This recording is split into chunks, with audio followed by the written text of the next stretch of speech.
last time this bugged me so much. Hi guys!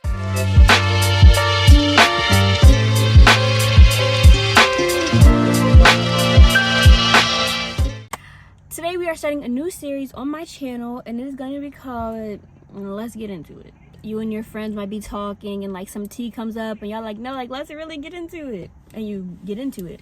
That's what this series is going to be about. I have already started a playlist on my channel because one video was already in the series. It was uploaded at this point 2 videos ago, but I'll put it in the cards somewhere. I don't know which side it usually is on, but click the little eye and you can watch it if you'd like. But this video is going to be all about being a minority in all-white school. Let's let that sink in. If you know me, you know I have a lot of expertise in this area. Hopefully you guys liked my new intro. Hopefully you enjoyed it. So anyways, let's get into the video. When I was younger, when I first started school, I initially went to my neighborhood elementary school, which was not a good school, but that was just the school my parents put me into, and that was in kindergarten, so like 6 years old. Yeah, 6 years old. But the teacher, shout out to Miss Davis. Oh my gosh, if she found this video, that would be insanity. Miss Davis was my kindergarten teacher, most amazing woman in the world. Hi Miss Davis, if you're watching this, I loved you, so hope you're doing well.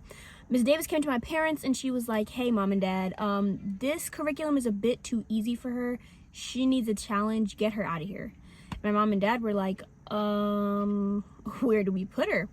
So somehow, some way, they found out about an elementary school that was in the suburb of my state. You guys know I'm from Pennsylvania. Found out about this school called Bluebell Elementary. I debated if I wanted to say the school name or not, but I'm going to say it. I'm a little wary about saying it, but I'm gonna say it. So I enrolled in Bluebell Elementary starting in 1st grade. So I guess I was 6 or 7 years old. You're 6 in 1st grade, I'm pretty sure. So I was 6 years old. It was just it was a whole totally new environment, a big 180. I came from a inner city school, going up to this now suburban school, and so you can obviously imagine the culture shock that I went through.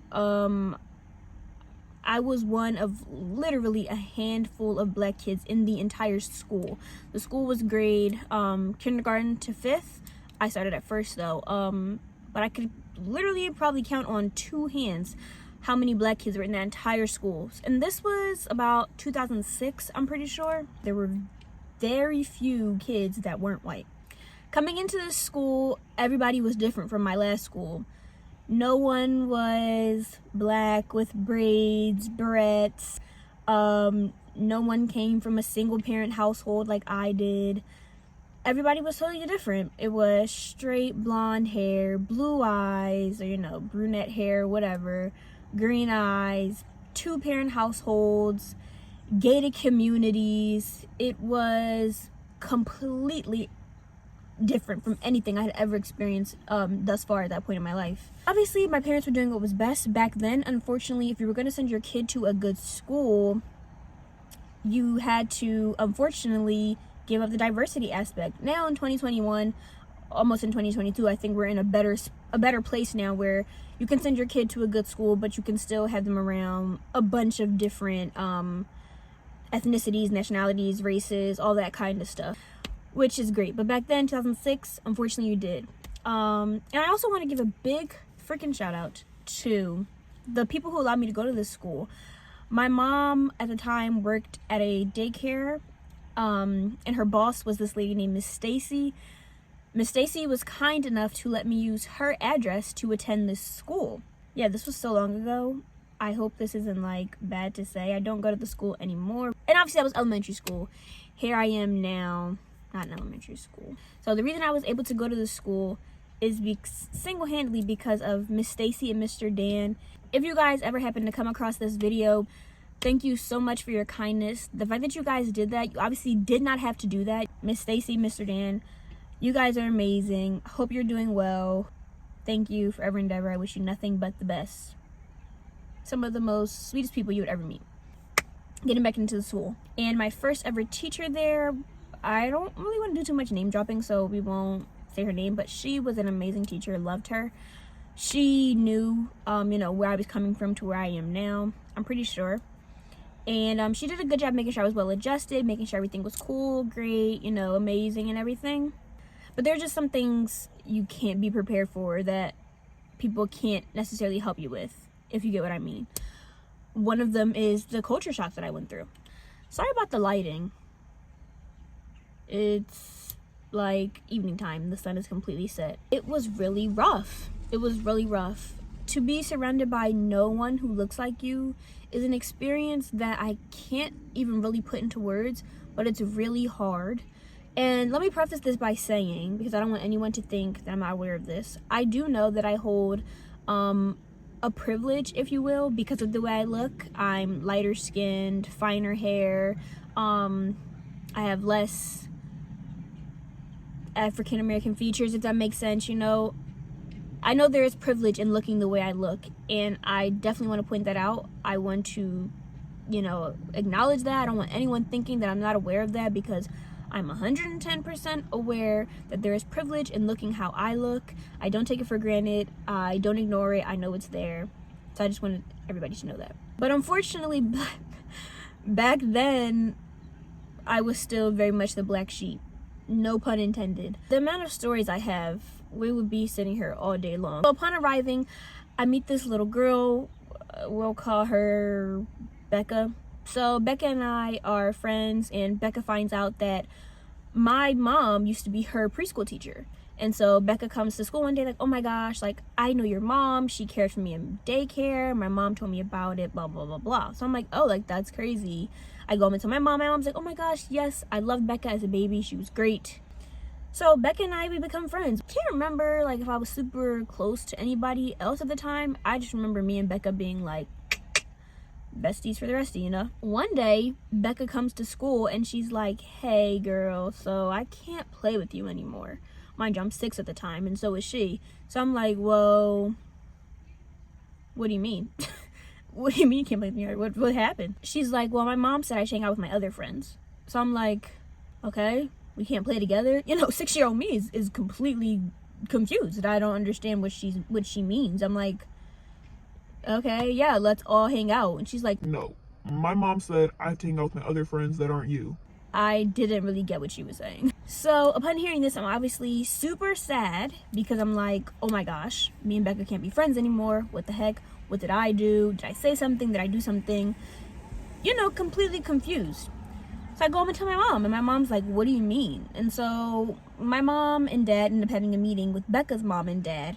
And mind you, Becca's parents know my mom, or at least Becca's mom does, because Becca was a baby and my mom took care of her at a point in time when she was in daycare. So my mom's like, at the meeting, confused, like, why can't our kids play together? They seem to be getting along just fine. Becca's mom says, I just want her to focus on her other friends. I think she should play with them. Let me just point out that obviously I was Becca's only black friend. This is no shade to Becca and her family. If Becca ends up coming across this video, obviously that's not her real name, but if she comes across this video and she knows that I'm talking about her, hey Becca girl, hope all is well. This is no shade to your mom. This is just what really went down. So I don't know, take it up with your mom. I have no clue what you want me to say. So my mom's like, funny, fishy, Becca can't hang out with her only black friend because she has to focus on her other friends.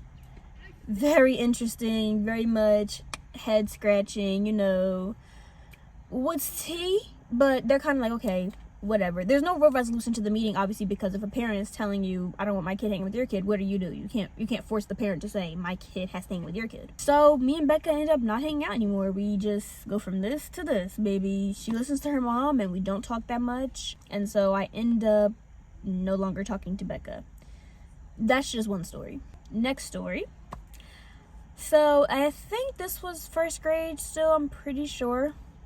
I'm gonna say this was first grade. I'm almost positive it was. We start learning about slavery. One day, I am going to the bathroom with this girl. We'll call her Mary. Back in elementary school, you had to have a partner to go anywhere. So Mary and I are walking to the bathroom. Mary says to me, little 6-year-old Des, It goes without saying Mary's white. Mary says, you know, if slavery was still going on, I'd make you clean my room. What? Even 6-year-old me was like, girl, what are you talking about? And I was like, what? And she's like, yeah, if slavery's going on, I'd make you clean my room, and you'd have to. And I just was like speechless. I didn't know what to say to her. Again, I went home and told my mom, and again, they had another meeting with a different set of parents. They're like, hey, Mary's parents, your daughter told our daughter that if she was a slave, she'd make her do slave work. Mary's parents end up chalking it up to, oh, Mary's just connecting what she learned in school. You know, she learned about slavery. She sees a little black girl, she's gonna talk about it.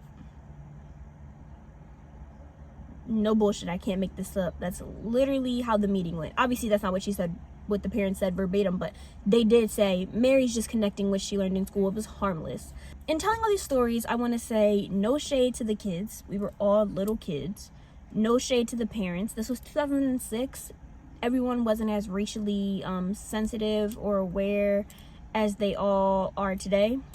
So this was a different time. No shade to the parents of the kids. Hope everybody's doing well. Hope your life's good.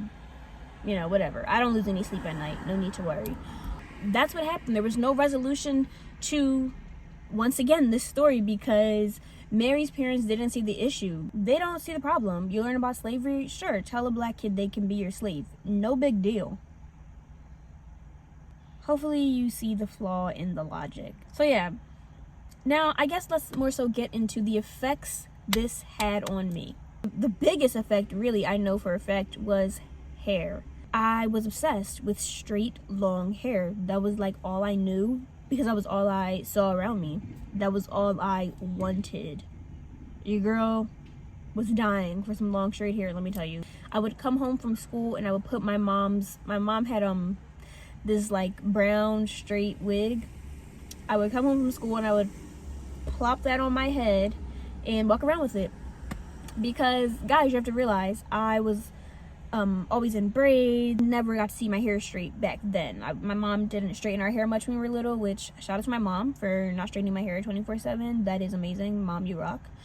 So yeah, so I didn't get to see my hair out. I didn't know how long it was. I always thought it was short and shriveled because it was always curly and my curls were like up to here, and I was like, oh my gosh, all these girls around me have long straight hair. I want long straight hair. My mom, okay, let me get a little sentimental. Mommy, I know you're watching this. I have to say, guys, my mom always did an amazing job of making me love being the little black girl I was. She showed me beautiful black women in the media, like black celebrities of all different shades, shapes, sizes, from all different places. My mom was so big on, you know, you're black and that's beautiful and that's amazing, and there's a certain magic and power that holds. That was my mother. She made sure I was going to love the fact that I was an African American little girl. And Mom, I don't know if I ever told you this, but you did an amazing job of trying to make sure my confidence was up there when it came to being black. You made sure that I knew it was beautiful, it was something to be proud of, and that it was something to not be ashamed of. So shout out to you, Mommy, because you made sure your little girl was going to love the brown skin that she was in. And that's really important when you go to an all-white school. At this point, I'm begging my mom for perms, and my mom's like, girl, no, we're not perming your hair. So I'm like, Mom, please. And at the time, it's 2006, so perms are kind of a bigger deal than they are now. The Just For Me boxes are like everywhere in all the markets, all the stores. And on the Just For Me boxes, all the black girls have long straight hair. So I wanted that. And my mom's like, no, girl. And I was so pissed about it. Looking back now, obviously my mom knew what she was doing. If I would have permed my hair, who knows where I would be now. So yeah, my obsession with hair was terrible. Also, another little anecdote for you. We were in art and we had to draw like self-portraits. As good of a self-portrait as you can do at, 6 years old. And I drew myself with long black hair because at the end of the day, that's what I wanted. I wanted long hair, long straight black hair. This little white boy, minding my business, he's like, Mrs. Teacher, she drew herself with long straight hair. Her hair doesn't look like that. Guys, I swear to you, put this on your life. I'm not making this up. Yeah, you call me, I don't have long straight hair, buddy. This is just what I long to have. And so I drew it out. Like, I'm not bothering anybody. And the teacher is like, you know, you can draw yourself however you want to draw yourself. There's no perfect way. Don't focus on hers, focus on yours, you know.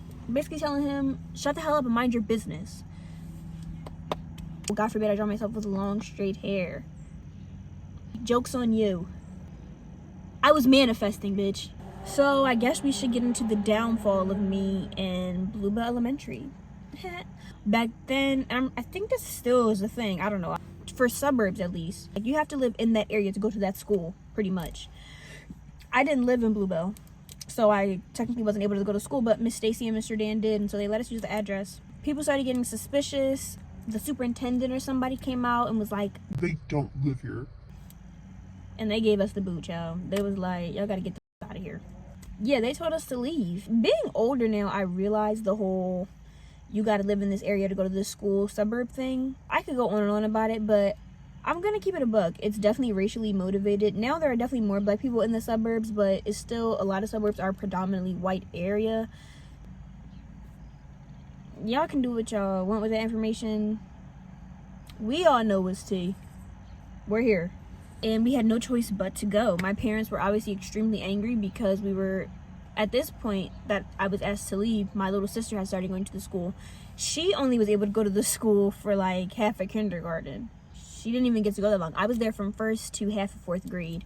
When I entered fourth grade is when she came into kindergarten. And but we were flourishing there. Like I said, I was doing amazing. And my dad wrote a very strong worded letter to the district and was basically like, y'all just mad that 2 little black girls came in here and did better than all y'all kids. I was mortified because although I was so different, I just learned to live with it, you know? It ended up being whatever. After I went through first, second, third, fourth grade, those total 4 years, made friends in the drum line, you know. The teachers loved me. I loved the teachers. It was definitely hard to have to leave and go to a totally different school in a totally different environment. But unfortunately, it had to happen. We didn't live there. Rules are rules. I don't know. Sucks to suck, I guess. If you ever come across this video, anybody from Bluebell, anybody who I discussed, if you know I was talking about you, again, no shade. We are cool. I hold no grudges, no hard feelings. It is what it is. But Bluebell Elementary, if you come across this video, please know you did rip 2 young kids out of an environment that they did love. And it was pretty messed up, unfortunately. I don't really know what the response was to my dad's letter. If they ever even responded, I would have to ask him. If you know, you know. If you're somebody who goes to a predominantly white school and you're black, maybe you have felt this. Maybe you feel like, damn, wish I was white so I could fit in just a little bit more. Because even me, looking the way I look, like I said, light skin, fine hair, I wasn't white enough for the white kids because I'm not white. I'm not white. I couldn't relate to them in some aspects, and they can relate to me in other aspects. My culture and their stuff didn't mesh well all the time.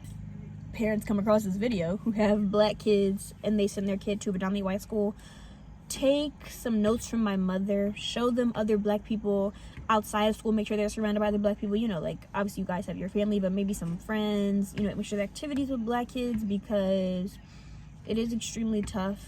You know, you want to be around people that look like you when you're a little blacker than the rest of the kids. That's a permanent situation. Kids don't get blacker, and I never got whiter, so yeah.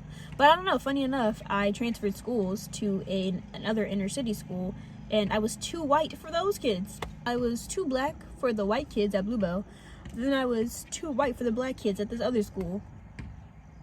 I had a hard life. Girl, it took me a while to fit in.